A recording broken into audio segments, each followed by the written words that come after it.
Hi friends, నేను మీ Kiran. Welcome back to Kiran Rao Bigg Boss channel. అందరికీ శుభోదయం అండ్ అదేవిధంగా విజయదశమి శుభాకాంక్షలు. అండ్ ఇప్పుడు బిగ్ బాస్ హౌస్లో చూసినట్లయితే 4th వీక్ కెప్టెన్సీ టాస్క్ అయితే ప్రజెంట్గా జరుగుతుంది. చాలా ఇంట్రెస్టింగ్గా ఉంది టాస్క్ అయితే.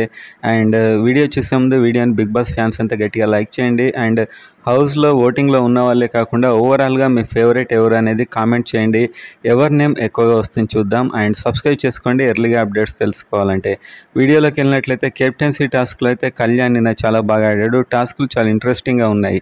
అండ్ అతడు కంటెండర్ కూడా అయ్యాడు. అండ్ అదేవిధంగా బర్నీ టీం నుంచి బర్నీ, శ్రీజ, దివ్య అయితే ఎలిమినేట్ కూడా అయిపోయారు. ఇవాళ ఎవరు మనకు కెప్టెన్ అయ్యారని తెలిసిపోతుంది.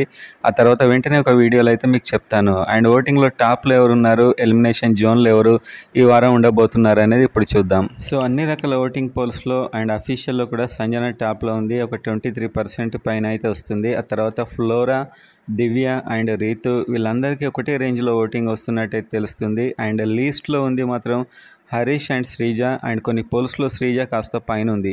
సో ఓవరాల్గా చూసుకుంటే ఈసారి రీతు, హరీష్, శ్రీజ చాలా క్లోజ్గా ఉన్నాయి ఓటింగ్ అని అయితే తెలుస్తుంది. సో ఓవరాల్గా ఎలిమినేషన్ కూడా వీళ్ళ మధ్య ఉండే ఛాన్స్ ఉంది. ఫ్లోరాని కూడా ఒకవేళ లాంగ్వేజ్ ప్రాబ్లం అనిపిస్తే ఒక్కొక్కసారి అనూహ్యంగా ఎలిమినేట్ చేస్తారు. ఓటింగ్తో సంబంధం లేకుండా కూడా చాలాసార్లు ఎలిమినేషన్స్ అయితే అయ్యాయి. సో ఓవరాల్గా చూస్తే ఫ్లోరాకి అయితే మంచి ఓటింగే వస్తుంది. కాకపోతే హరీష్, శ్రీజ వీళ్ళిద్దరు ఇట్లా ఈసారి ఎలిమినేషన్ అయితే ఓటింగ్ పరంగా ఉండాలి. ఇంకేమవుతుందో అయితే